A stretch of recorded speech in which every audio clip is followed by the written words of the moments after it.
السلام عليكم. طبعا تتنوع طريقة شحن الشرائح سوا. يا إما كانت بالرسالة النصية اللي هي بهذه الطريقة، نكتب الرقم 155، بعدين نعمل فرق، بعدين رقم البطاقة، بعدين نرسلها على 900. طبعا تنشحن مباشرة إذا كانت البطاقة جديدة وما فيها وما انشحنت قبل كده.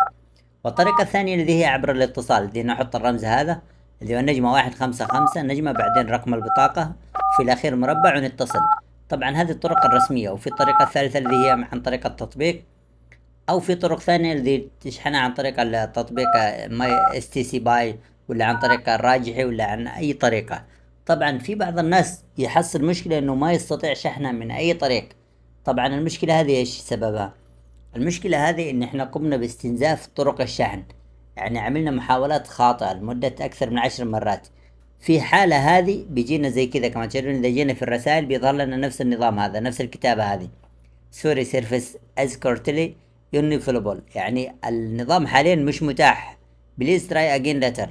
بس لما اتصلت على خدمة العملاء، قال لي خدمة العملاء مباشرة انه علشان انا عملت 10 محاولات ما استطيع الشحن الا بعد 24 ساعة. قلت له بعد ساعة، بعد ساعتين، قال لي لا يمكن بعد 24 ساعة، لانه انا عملت 10 محاولات خطأ، لان كانت البطاقة ما هي مقشر زي الناس، عشان كذا خلطت في الرقم. وبعدها اضطريت اني انتظر 24 ساعة من غير اتصال، من غير باقة، من غير اي شيء، علشان اني غلطت في الرقم وما استطيع شحنها، ما استطيع شحنها من اي مكان.